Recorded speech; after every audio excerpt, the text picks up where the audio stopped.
Hi, today I have with me Kim Foong, my high school friend who have recently survived breast cancer.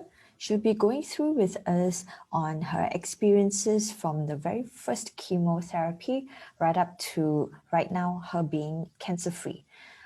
She will be also touching on how can we care better from a loved one, from a friend, and from a caregiver's perspective, and how do we support a cancer patient.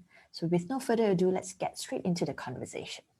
So Kim Fong, it has been such a long time since we last spoke. So maybe if you can just share a little bit about your past experience, like what have you been doing since we got out from high school? Maybe tell us a little bit more about yourself.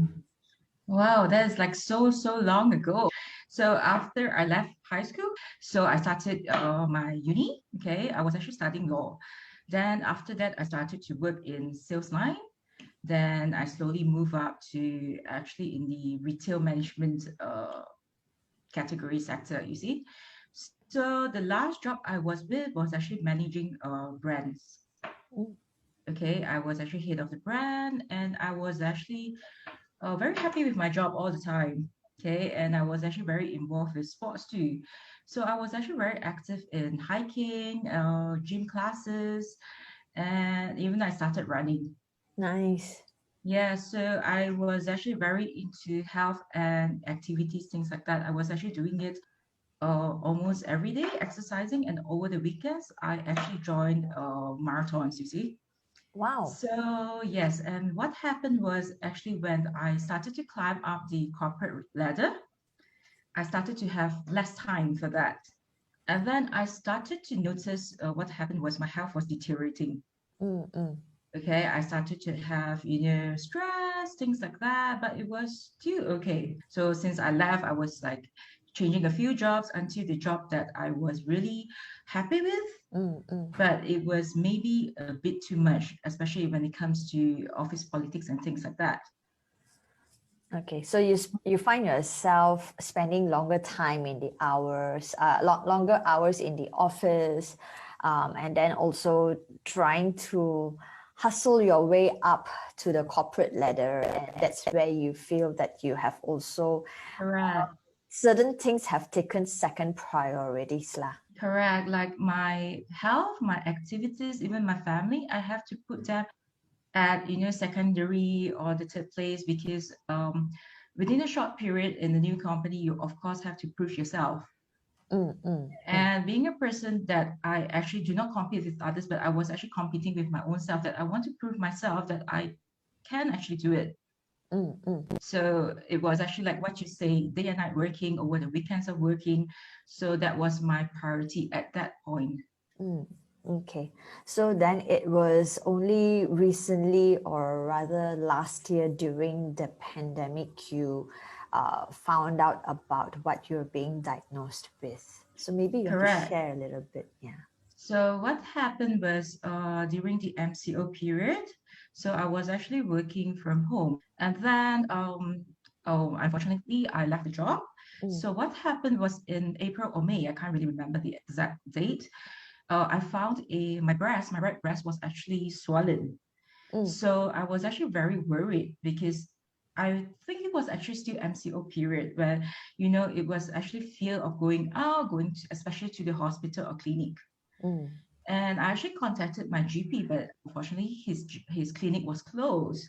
So mm, he actually told me to quickly go to the nearest hospital or clinic to mm. get my breast checked out because it was actually very huge, swollen.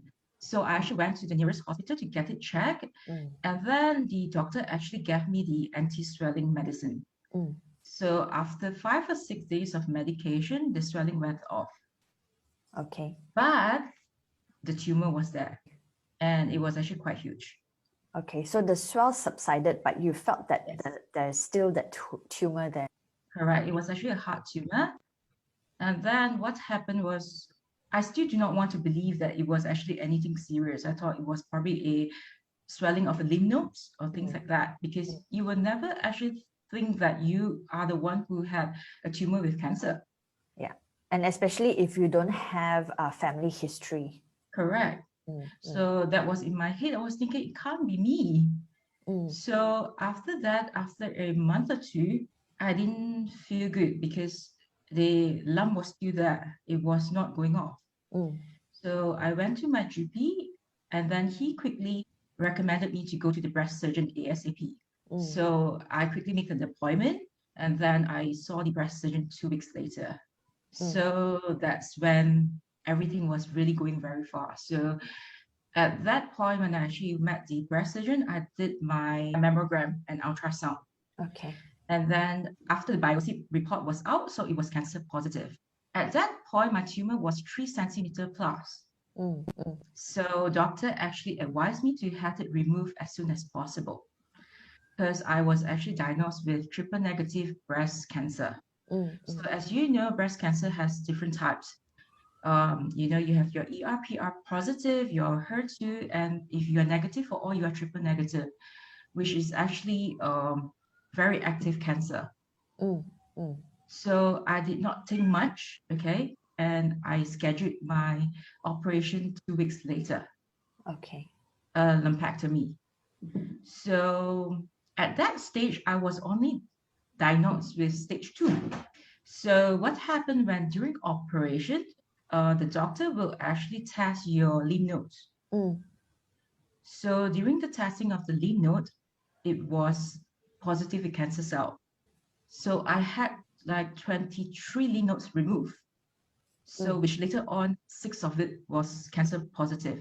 mm. That's when my stage increased to stage 3A. It was actually a very, emotional journey because when I met my doctor, I was expecting a stage 1. And then the next schedule was stage 2. And after operation, it was stage 3. So it escalated quite quickly. Yes. And then during the operation, in just a 2 months period, Mm, the tumor already increased to 4 centimeter plus. mm, mm, Oh, and then after that, my doctor actually quickly set an appointment with the oncologist, mm, to explain to me on the treatments available. So as a stage 3 triple negative breast cancer patient, the only treatment available is actually chemotherapy mm, and also radiotherapy. There's mm. no other medication that we could actually diagnose with. So right after my operations, I have to insert my chemo pot, which is actually this one. Mm, Okay, because my chemotherapy is actually in total of 16 sessions. So if I do not have a chemo pot, I have to do the insertion to my veins, which is actually very difficult. So I started as soon as after the surgery for my chemo pot, I started my first chemotherapy. So this is something that, normal layman will never understand about a cancer patient going through chemotherapy. We might seem not like a cancer patient. We might seem normal when we go for our chemotherapy, but the after effect is something that is very difficult to explain. The things mm, that we are going through, mm, it not only affect your body, it also affect you mentally. mm, So what happened was the first two chemotherapy, I was very positive. mm, mm, Throughout, the diagnosis, I was so positive. I thought that it's okay. I was still doing exercise and things like that. mm, Then when the third chemotherapy came, what happened was I had a infection on my um, operation wound. And then my breast was swollen all the time. mm, I was actually in the hospital to get my liquid removed mm, every other days. mm, mm, So imagine that every other day I was actually in the hospital getting needle poke to remove the liquid. mm, mm, It's really not fun at all. mm. And then the infection did not go off. I had fever and I was hospitalized again. So basically, I was in the hospital for almost like in out for a month. Okay. It must be And very tiring, yes, and I think mentally draining as well for you. correct. Yeah, and I think especially during this pandemic, it's difficult because we don't get physical support actually from family because of the constraint and things like that. So maybe then perhaps if you can share a little bit more, like, what could have friends or family members help you better, I guess. Mhm. Mm, So it's very important to have a good support system. And mm, you're right, during the pandemic period, you try not to have too many visitors, especially when your body is actually down. Okay. mm, And it's actually at a high risk time that people should not be traveling. mm, So my immune system was down and my mother is old. So what happened is, thankfully, I have a very good partner. mm, He was actually taking care of me. mm, And thankfully, mentally, I was still very strong and I was still able to move around, do some light cooking and things like that. And I have very good friends who actually sent prayers and food to me. So that was so important. And my relative was checking on me. mm. In this kind of period, during pandemic and as a cancer patient, I don't want any pittiness. All I need was actually emotional support and just to check on me that I'm okay. Mm. And I will try to go on my life as normal as possible. Yeah, I guess some people do have the sense of like feeling sorry, or that pity. I guess it's very different compared to lending a listening ear or even a shoulder to, or just being Mm. there, right? And so then you were earlier on, before I interrupted, you were talking Mhm. about how after going through the whole removal of liquid, thereafter what happened? So after going through the removal of liquid, sadly the infection was still there. So I have to go through another surgery to clean up my wound. Mm, After that, I was on heavy antibiotic drips for 6 days, mm, and my chemotherapy was stopped for a month. And at that time, it was actually quite risky because of how active my cancer was. But honestly, I was telling my oncologist at that point that I really couldn't take it. mm, mm, So it was really very emotional. I was actually crying a lot mm, because the fact that being in the hospital for almost a month, in and out like that, it was actually very torturing. That's not a place that I want to be at all the time and sleeping at all the time. mm, And then even at that point, I do not even want to update my relatives anymore because it was so sad and worrying for them mm, that, I was in the hospital out again. So I kind of kept it to myself and my partner and my close friends only. Okay. Then thankfully, after that, the infection kind of went off and I started my fourth chemotherapy. So during my fifth chemotherapy, it was a different medication already. It was a different from fifth to the 16 was a different medication. mm, So things was thankfully going okay after that. mm, But then during my eighth chemo, mm. my blood cells started to drop. When your white blood cell is low, Mm. your immune system is actually Slow. at risk. Yeah. It was really low. It was a single digit at times that I couldn't even go through my chemotherapy. So Mm. it was really sad. Every time before you do your chemotherapy, you have to take your blood test. Oh, okay. Yes. So, after your blood test, you are already ready for your chemotherapy, and then the result comes out, and your doctor actually tells you that you can't go through your chemotherapy today. You have to wait another week. Mm. It was really, it makes you so down. Like you give yourself the courage to go there for it, but you are turned away. And it happens to me quite a few times. Because you were told that you have got 16 sessions to go. So each session that you go, you say, okay, fine, one down, another one to go, one down. But the Correct. problem is that you have to go through one more layer of test before you can even go for the chemo session. Correct. Mm, So as when you actually do your blood test, mm, they actually insert the chemo pot too. And I'm always so scared of needle and blood. So I actually never look at how the needle actually looks like until that my last chemo. I told the nurse, Okay, now you can show me how the needle actually looks like. It's actually very long and um is is pointed like this and is quite thick. Mm, So it is something that it actually plays with your mental because we could feel it every time when it actually was put in. So I actually, in the middle of the chemo, many times that I did want to give up, honestly, because there are days that I was only in bed for probably about 3 days. I have no strength at all, and I have no appetite at all. mm, mm. So at that point, you pray for God to give you strength, but it was really playing with your mind. It was really down, you know.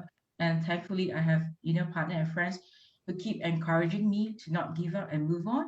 Mm. So as days goes by, chemotherapy goes by, and thankfully, I completed it. Praise God. Yes. So it was really tough. I have to say that um, even when I was at treatment, I tried to, laugh and joke, but deep inside, you have that kind of fear.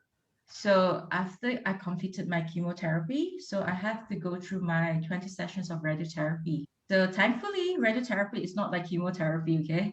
It's so much easier. So what you need to do is actually, lie down on the bed, okay? And then they just do the radiotherapy session for at most 10 minutes. Mm. So all you need to do is go every day. I choose to go only on the weekdays. I gave myself Saturday a rest day and Sunday a rest day. So for 1 month, for the radiotherapy, it wasn't too bad, but you actually get fatigue, Okay. but you don't have the other side effect, just tiredness, that's all. Mm, mm, So I learned to pace myself. If I really can't, I tell people that I can't. mm, If I need to rest, I rest. I do not want to push myself or to give myself the high expectation anymore mm, because during the chemotherapy, what I did was I thought I was okay. I kept pushing myself until I was too tired. mm, mm. So what I learn now is listen to my own body. If you can't, don't do it. So it was really happy during my last radiotherapy session. Honestly, it was like a 7 months journey.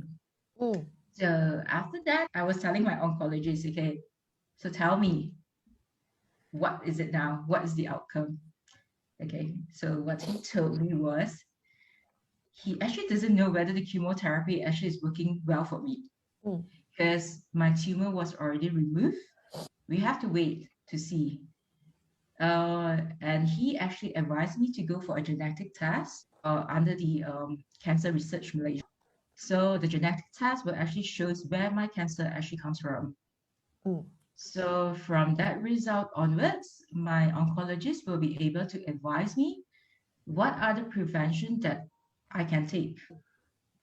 I will only be need to do my PET CT scan or probably months down the road Mm. to see if there's still cancer cell in my body. So for now, I will just have to pray and assume that I'm free of cancer.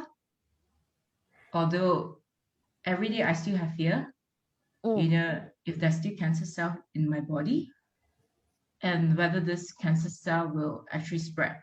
So even though how tough a person is or how positive you want to be, there's always this fear in you. Yeah, yeah.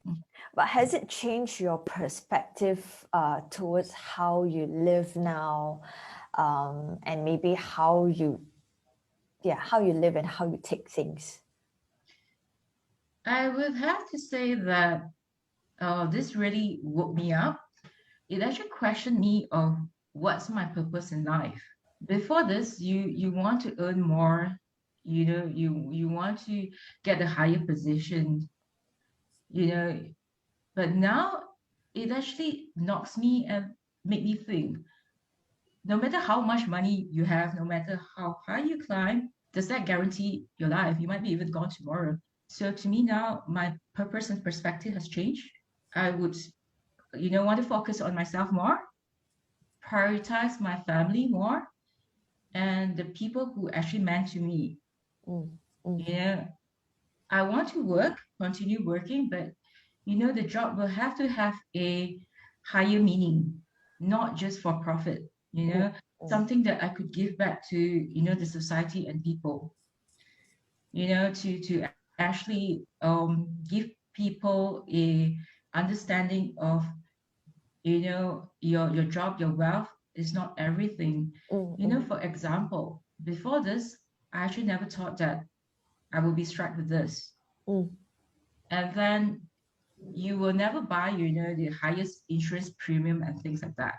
This is something that I actually want to tell people that, it's better to have extra coverage than no coverage or the least coverage. Because without an insurance, honestly, the bill is very high. So I wouldn't actually have gotten through this without the insurance coverage, Mm, okay, and a proper savings to go through 7 months to probably a year now without a job, mm, mm, mm. you see. So moving forward, I would like to, probably give some talks about my experience as a cancer patient, and Survivor, cancer survivor. yes, you're right, cancer survivor, no more longer a patient, okay? Yes. A cancer survivor to open up to people Mm, of, you know, what actually went through and you could actually overcome it, and whatever comes, keep an open mind, have faith, and, surrender yourself to God that whatever comes, you can fight through this. I think this is such an important information or knowledge for me, at least, because I think Mhm. being a friend or even being a family member, when you hear of somebody who has or had cancer, I think it's also very difficult because the people by your side do not know how to give you that support. And the last Mhm. thing that we want to do is for you to feel as if we are feeling sorry or pity, because I don't think that is at all what we want you to feel, or have that burden onto you as well. So maybe Kim Fong, just coming back to how else can people beside you help you through, rather than having to carry this on your own.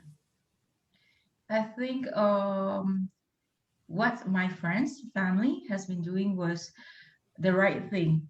Mm, They do not check on me every day, which because I need my space, and I need to mm, feel as normal as possible.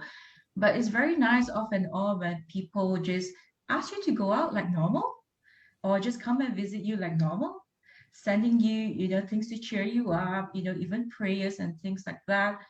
It's actually good enough. And, just like now, giving me an opportunity to have a talk, that is that kind of support that I want. I think most of the cancer patients would want, mm.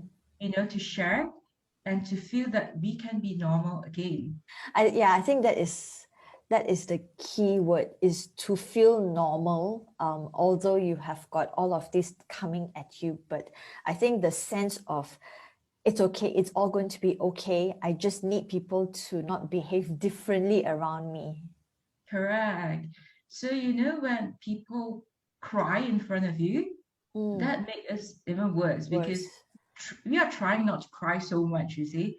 So when your family or friends start to cry, even we ourselves do not know how to console them Mm, because we are hurting and you are hurting and we start to worry about, you too. So we prefer, at least myself, I prefer laughter.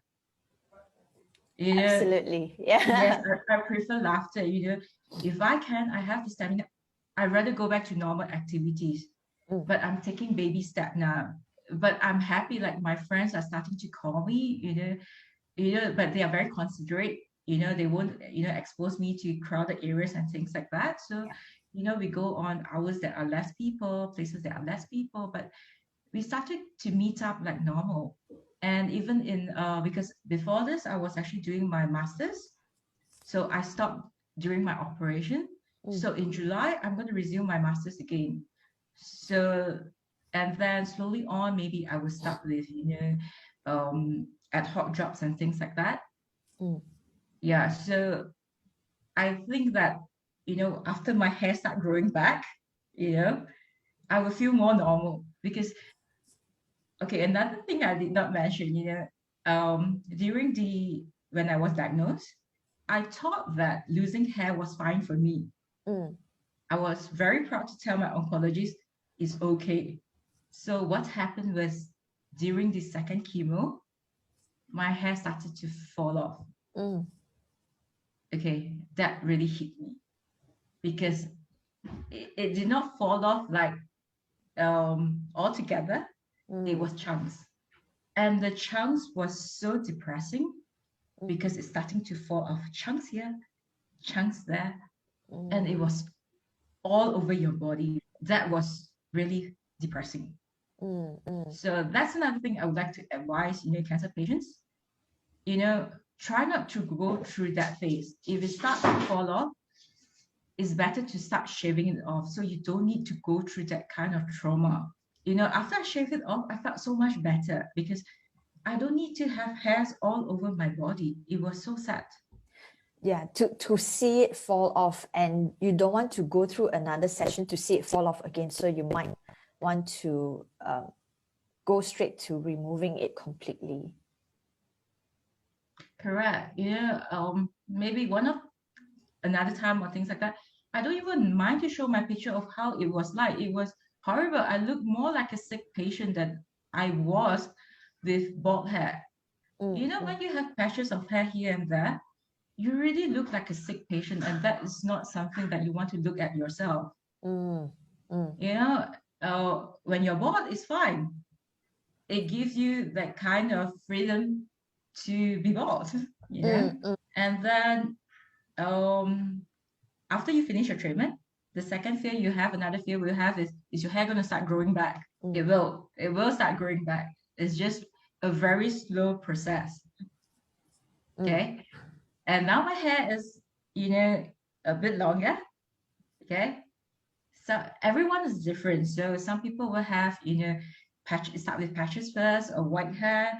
mm, And mine is slow, short, but it's not patchy. So I'm mm, very mm, thankful for that. When my hair starts to grow a bit longer, I think I'll stop wearing headgears anymore. mm. Yeah. And another thing is when you're going through your chemo, you have, chemo fingers where you have black nails like this. Mm, Okay, this is a side effect of chemotherapy. mm, So it's also okay. mm, And side effect like chemo brain, which you have, forgetfulness. mm. Yeah, just accept it. Don't strain your brains. I can't remember a lot of things nowadays, but I try not to push myself. But I started to read Mm, so to keep my brain to function. mm, mm. Mhm. I think by walking me through your experiences, what to expect after the first session and the second session, how you feel. I think all of those are very important for caregivers, for family members, for friends Mhm. beside you, because I think we do feel helpless as well, but at the Mhm. same time we don't want to be an additional burden unto you, because you are fighting your own battle yourself. So I think this is a very good session, and it's a very informative, I think, for people who is at the sidelines, like cheering you on. So yeah, thank you very much for your time, Kim Foong. Thank you. God bless you. Thank you, Kim Foong. God bless Thank you you. so much. We'll speak soon again, okay? Okay, thank you. Thank you again. Bye. Bye bye.